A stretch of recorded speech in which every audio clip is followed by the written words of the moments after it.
دانیہ قرآن academy. یہ قرآن وہ رستہ دکھاتا ہے جو سب سے سیدھا ہے، اور مومنوں کو جو نیک عمل کرتے ہیں بشارت دیتا ہے کہ ان کے لیے اجر عظیم ہے۔ نحمده ونصلي على رسوله الكريم اما بعد فاعوذ بالله من الشیطان الرجیم بسم اللہ الرحمن الرحیم۔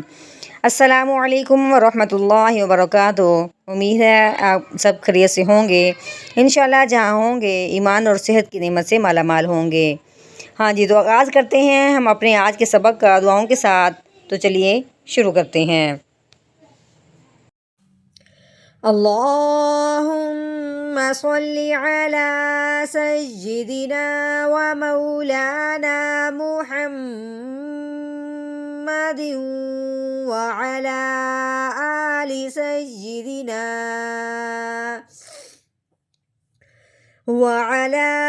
آل سیدنا و مولانا محمد وبارک وسلم۔ رب اشرح لی صدری ویسر لی امری واحلل عقدۃ من لسانی یفقہوا قولی۔ رب زدنا علما رب زدنا علما رب زدنا علما۔ اعوذ باللہ من الشیطان الرجیم بسم اللہ الرحمن الرحیم۔ کلا انہا تذکرہ۔ کلا، آج اس سبق میں ساری باتیں اتنی مشکل نہیں ہے، لیکن سب سے اہم بات جو ہے جو سمجھنے والی ہے وہ ہے مد منفصل۔ آج ہم نے مد منفصل کی پہچان کرنی ہے اور دیکھنا ہے کہ مد منفصل کس کو کہتے ہیں اور اس کے پڑھنے کا طریقہ کیا ہے اور کتنا لمبا کیا جاتا ہے۔ ہاں جی، کاف کے اوپر زبر لگی ہوئی ہے، اس کے آگے دیکھیں یہ لام ہے، لام کے اوپر 3 دندوں والی شد لگی ہوئی ہے۔ اب ہم نے کیا کرنا ہے، کاف کو لام مشدد کے ساتھ ملانا ہے۔ کاف لام زبر کل، کیسے کرنا ہے؟ کل۔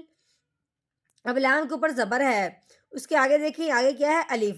الف سے پہلے حرف پہ جب زبر آ جائے تو اس سے ایک الف کے برابر لمبا کیا جاتا ہے، لیکن اس کے بعد جب ہم نے اوپر دیکھا ہے یہ چھوٹی مد ہے تو یہ چھوٹی، لیکن اس کے آگے دیکھیں آگے کیا ہے؟ الف۔ الف کے نیچے زیر آ گئی ہے، الف کے اوپر زبر ہو، زیر ہو یا پیش ہو، وہ الف الف نہیں ہوتا، وہ الف حمزہ بن جاتا ہے۔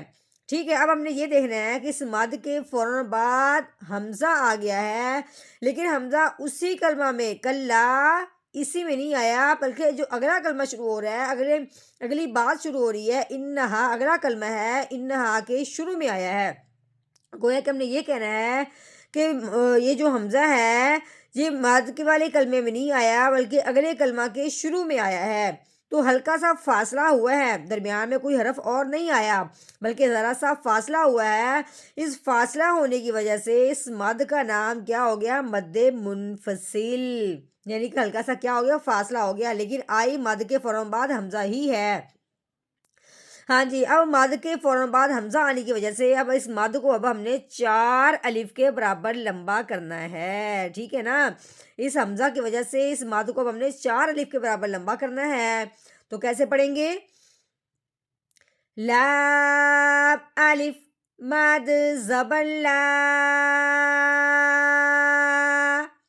کلا۔ ہاں جی، آگے حمزہ کے نیچے زیر اور نون کے اوپر 3 دندوں والی شد لگی ہوئی ہے۔ اب ہم نے حمزہ کو نون مشدد کے ساتھ ملانا ہے۔ دوسری یہ بات سمجھنی ہے کہ جب یہ شد نون اور میم پہ آ جائے، جیسے یہ شد لگی ہوئی ہے، یہ شد کس کے اوپر ہے؟ نون کے اوپر، اسی طرح جب شد آ جائے میم کے اوپر بھی نون اور میم پہ جب یہ شد آ جائے تو نون اور میم پہ ہمیشہ ہی غنہ کرتے ہیں. کیسے کرتے ہیں؟ حمزہ نون زیر ان، یہ جو میں نے ان کیا ہے لمبا ہلکا سا، یہ غنہ ہے. یہ جب بھی نون کو اوپر شد آئے تو اس طرح ہم نے غنہ کرنا ہے. نون زبر نا، ان، آگے ہا کے اوپر زبر ہے، اس کے آگے کیا ہے؟ الف. الف سے پہلے حرف پہ جب زبر آ جائے تو اسے ایک الف کے برابر لمبا کیا جاتا ہے. تو کیسے لمبا کریں گے؟ ہا الف زبر ہا، انہا. آگے تا کے اوپر زبر ہے، دال ساکن. ساکن کیوں ہے؟ دال کے اوپر یہ جو چھوٹی سی دال نما بنی ہوئی ہے اس کو جزم کہتے ہیں. یہ جزم جس حرف کے اوپر آ جائے اس حرف کو ساکن کہتے ہیں. اب یہ دال ساکن ہے، اب ہم نے کیا کرنا ہے؟ تا کو دال ساکن کے ساتھ ملا دینا ہے. تا دال زبر تل، یہ کاف ہے، کاف کے نیچے زیر لگی ہوئی ہے. کاف زیر کی، تل کی. رو کے اوپر کیا لگی ہوئی ہے؟ زبر. رو کے اوپر زبر ہو، رو کے اوپر پیش ہو تو رو موٹی کی جاتی ہے. رو کے نیچے زیر ہو تو اس رو کو باریک کرتے ہیں. اب رو کو موٹا کریں گے کیسا؟ رو زبر رو، تل کی رو، تا دو پیش تو، تل کی رو تو. اب آگے جو ہے یہ کیا ہے؟ وقف. اب ہم نے کیا کرنا ہے؟ اس وقف کی وجہ سے جو آخر والا حرف ہے تا، اس کو ہم نے کیا کر دینا ہے؟ اوپر والے جو دو نقطے تا کے ہیں اس کو ہم نے ہٹا دینا ہے. ٹھیک ہے، اس تا کو ہٹانے کے بعد پیچھے رہ جائے گا ہا. اب ہا کو ہم نے کیا کر دینا ہے؟ ساکن کر دینا ہے. تو کیسے کریں گے؟ آگے وقف، تل کی رو، تل کی رو. ٹھیک ہے. کلا